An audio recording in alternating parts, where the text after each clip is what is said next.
നമസ്കാരം. സംസ്ഥാനത്ത് നിയമസഭാ തെരഞ്ഞെടുപ്പിൻ്റെ പ്രചാരണ പ്രവർത്തനങ്ങൾ അവസാന ഘട്ടത്തിലേക്ക് നീങ്ങുകയാണ്. ആലപ്പുഴ ജില്ലയിലെ ആകെയുള്ള 9 മണ്ഡലങ്ങളിലും കടുത്ത പോരാട്ടം നടക്കുന്നുവെന്നാണ് റിപ്പോർട്ട്. ഹരിപ്പാട് ഒഴികെയുള്ള 8 മണ്ഡലങ്ങളിലും കഴിഞ്ഞ തവണ LDF സ്ഥാനാർത്ഥികളാണ് വിജയിച്ചത്. ഹരിപ്പാട് മണ്ഡലത്തിൽ രമേശ് ചെന്നിത്തല വിജയിച്ചിരുന്നു. ഇത്തവണ 9 മണ്ഡലങ്ങളിലും വിജയിക്കാൻ കഴിയുമെന്ന് LDF പ്രതീക്ഷിക്കുന്നു. എന്നാൽ 9 മണ്ഡലങ്ങളിലും ഹരിപ്പാട് ഉൾപ്പെടെയുള്ള 9 മണ്ഡലങ്ങളിലും വിജയിക്കാൻ കഴിയുമെന്ന പ്രതീക്ഷയാണ് UDF സ്ഥാനാർത്ഥികളും നേതാക്കളും പ്രവർത്തകരും ഒക്കെ വിശ്വസിക്കുന്നത്. ചേർത്തല മണ്ഡലത്തിലെ UDF സ്ഥാനാർത്ഥി ഐക്യജനാധിപത്യ മുന്നണി സ്ഥാനാർത്ഥി KR രാജേന്ദ്ര പ്രസാദ് നമ്മോടൊപ്പം ചേരുന്നു. എങ്ങനെയാണ് പ്രതീക്ഷ? ഇത്തവണ ചേർത്തല നിയോജകമണ്ഡലത്തിൽ UDF സ്ഥാനാർത്ഥിയായി ഞാൻ വലിയ ഭൂരിപക്ഷത്തിൽ വിജയിക്കും. അങ്ങനെ എല്ലാ വാഗ്ദാനങ്ങളും ധാരാളമുണ്ട്. നമുക്ക് അർത്തങ്കൽ പള്ളി അതിന് 6 ലക്ഷം രൂപ അവിടെ അനുവദിച്ചു. പക്ഷേ അനുവദിച്ചെന്ന് പറഞ്ഞിട്ട് 1 രൂപ പോലും ചെലവഴിക്കാനും പറ്റിയിട്ടില്ല. ഇപ്പോൾ അതില്ല, ജലരേഖയായി മാറുന്നു. അപ്പോൾ അതാണ് എല്ലാം വെറുതെ വാഗ്ദാനങ്ങൾ മാത്രമായിട്ട് അവശേഷിക്കുന്നത്. ജനങ്ങൾക്ക് മനസ്സിലായി. അല്പം മുമ്പാണ് നമ്മളോട് സംസാരിച്ചത് നെടുമ്പർക്കാട് വിളക്കുമരം പാലത്തിൻ്റെ പൂർത്തീകരണം, ചേർത്തല സെൻറ്റ് മേരീസ് പാലം, ചേർത്തല താലൂക്ക് ആശുപത്രി, അർത്തുങ്കൽ ഫിഷിംഗ് ഹാർബർ, റോഡുകളെല്ലാം BMBC നിലവാരത്തിലേക്ക് മാറ്റി എന്നൊക്കെയാണ് അവർ അവകാശപ്പെടുന്നത്. അദ്ദേഹത്തിന് എല്ലാം അവകാശപ്പെടാം. വിളക്കുമരം പാലത്തിൻ്റെ കാര്യം വളരെ നേരത്തെ തുടങ്ങിയ കാര്യങ്ങൾ, എത്രയോ വർഷങ്ങളായി നമ്മളതെല്ലാം കാണുന്നു. ഇവിടുത്തെ തന്നെ കുറേ ഈ പാലത്തിൻ്റെ സെൻറ്റ് മേരീസ് പാലത്തിൻ്റെ കാര്യം ജനങ്ങൾ അനുഭവിച്ച ബുദ്ധിമുട്ടും കഷ്ടപ്പാടും ഒന്നും വർണ്ണനാതീതമായ ബുദ്ധിമുട്ടുകളായിരുന്നു ഉണ്ടായിരുന്നത്. പിന്നെ അതിൻ്റെ ഡിസൈനെ പറ്റി ഞാനൊന്നും പറയുന്നില്ല. ചേർത്തലയുടെ ബ്യൂട്ടിഫിക്കേഷനെ പറ്റി പറഞ്ഞിട്ട് ആ പാലം വന്നതോടുകൂടി അതിനകത്ത് വന്നിരിക്കുന്ന തകരാറുകളൊക്കെ ധാരാളമുണ്ട്. അതിനൊന്നും വിമർശിക്കുന്നില്ല. എല്ലാം ഇങ്ങനെ ഒച്ചഴയുന്ന വേഗത്തിലാണ് കാര്യങ്ങൾ നടക്കുന്നത്. ഒരു സ്പീഡ് കഴിഞ്ഞ കാലഘട്ടങ്ങളിൽ KK സാറും വയലാർ സാറും ഒക്കെ ഇരുന്നപ്പോൾ ഉണ്ടായിരുന്ന പ്രവർത്തനങ്ങൾ നടത്തുന്നതിലൊരു സ്പീഡ് ഒന്നുമില്ല. അത് മാത്രമല്ല, കൃഷി വകുപ്പ് എന്ന് പറഞ്ഞാൽ ഏറ്റവും വലിയൊരു വകുപ്പാണ്. ആ വകുപ്പിൻ്റെ ഒരു പ്രവർത്തനം ആലോചിച്ച് നോക്ക്. സെക്രട്ടറി ചെന്ന് അറിയാം, ആ മുറി മുഴുവൻ ഫയൽ കൊന്നുകൂടിയിരിക്കുകയാണ്.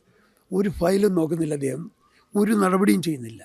അതാണ് കാണുന്നത്. ഒരു വികസന പ്രവർത്തനം നടക്കാത്തതിൻ്റെ കാര്യം അതാണ്. ഈ സംസ്ഥാന വ്യാപകമായിട്ട് പ്രകടന പത്രികയിൽ നിരവധി വാഗ്ദാനമെല്ലാം കൊടുത്തിട്ടുണ്ട്. 25 ലക്ഷത്തിൻ്റെ ഇൻഷുറൻസ്, അതുപോലെ തന്നെ പെൻഷൻ, ഇതെല്ലാം കൊടുത്തിട്ടുണ്ടല്ലോ. നമ്മൾ അതിനപ്പുറത്തേക്ക് ചേർത്തല മണ്ഡലത്തിൽ എന്തെല്ലാം നിർദ്ദേശങ്ങളാണ്, വികസന പദ്ധതികളാണ് താങ്കളും താങ്കളുടെ നേതൃത്വത്തിലുള്ള കോൺഗ്രസും UDF മുന്നോട്ട് വയ്ക്കുന്നത്?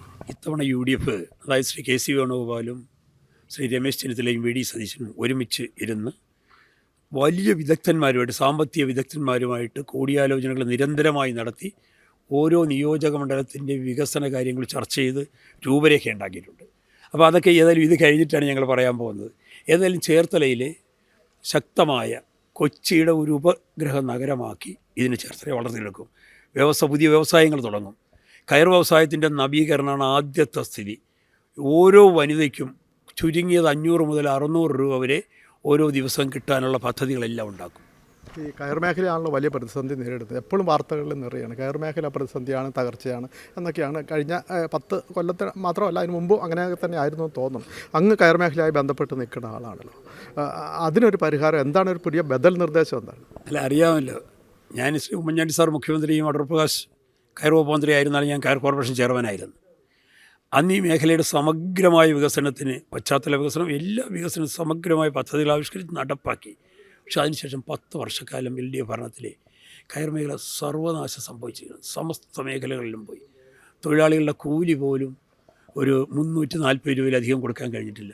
മനസ്സിലായി? അതാണ് സ്ഥിതി. അപ്പോൾ അതുകൊണ്ട് കയർ മേഖലയെക്കുറിച്ച് സമഗ്രമായ പഠനം ഞങ്ങൾ നടത്തിയിട്ടുണ്ട്. ഈ മേഖലയെ ഞങ്ങൾ സംരക്ഷിക്കും. ചെറുകിട ഉൽപ്പാദകരെ സംരക്ഷിക്കും. കയർ വിരി തൊഴിലാളികളെ സംരക്ഷിക്കും. കയർ ഫാക്ടറി തൊഴിലാളികളെ സംരക്ഷിക്കും. ആവശ്യമായ മെറ്റീരിയൽസ് കേരളത്തിൽ തന്നെ ഉണ്ടാക്കാനുള്ള ബൃഹത്തായ പദ്ധതികൾ നിർമ്മിക്കും. അതുപോലെ നാളികേരം അറിയാമല്ലോ, കേരളത്തിൽ എത്ര 500 കോടി നാളികേരം കിട്ടിക്കൊണ്ടിരുന്നതാണ്. അപ്പോൾ അതൊക്കെ കുത്തനെ ഇടിഞ്ഞ്. അപ്പോൾ അതിനൊക്കെ സമഗ്രമായിട്ട് നാളികേര വികസനത്തിന് ഉൾപ്പെടെയുള്ള പദ്ധതികൾ ഉണ്ടാക്കും. കേരളത്തിലെ കയർ വ്യവസായത്തിന് അതിൻ്റെ സുവർണ്ണ കാലഘട്ടത്തിലേക്ക് ഞങ്ങൾ കൊണ്ടുവരും.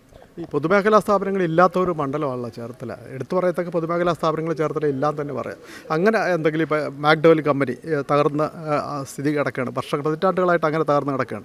അതിനെ നവീകരിക്കാനോ പുനരുദ്ധരിക്കാനോ അല്ല ബദൽ എന്തെങ്കിലും മറ്റ് നിർദ്ദേശങ്ങളുണ്ടോ? അല്ല, ഇതിലെല്ലാം ഞങ്ങളുടെ മനസ്സിലുണ്ട്.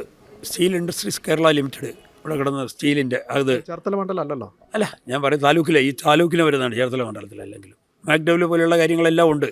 അതിനെക്കുറിച്ചെല്ലാം വിശദമായി പഠിച്ച് വളരെ വേഗത്തിൽ ഒരു വ്യവസായ വികസനത്തിന് സമഗ്രമായ പദ്ധതി ഉണ്ടാക്കും. 2006 ഈ മണ്ഡലം UDFിൻ്റെ കയ്യിൽ നിന്ന് LDF പിടിച്ചെടുക്കുന്നത്. 2006 LDF ജയിച്ചു, 2011 ജയിച്ചു, 2016 ജയിച്ചു, ഇപ്പോൾ 2021 ജയിച്ചു, 2026 തുടരും എന്ന് പറയുന്നു. പ്രതീക്ഷ അസ്തമിക്കുമോ? അതൊക്കെ അവരുടെ ഇപ്പോൾ പറച്ചിൽ മാത്രമേ ഉള്ളൂ. തീർച്ചയായിട്ടും UDF ജയിക്കും. ഞാൻ വെറുതെ പറയണല്ല. ഞാൻ 2010 വയലാർ ഡിവിഷൻ ജില്ലാ പഞ്ചായത്ത് CPMന് 10,000 വോട്ടുകളുടെ ഭൂരിപക്ഷമുള്ള സ്ഥലമാണ്.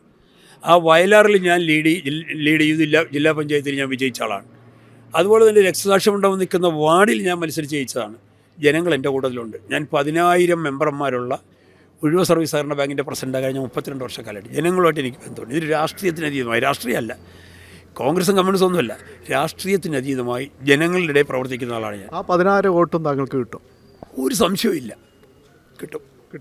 അപ്പോൾ 2006 നഷ്ടപ്പെട്ട മണ്ഡലം തിരിച്ചു പിടിക്കും? തീർച്ചയായും പിടിച്ചിരിക്കും.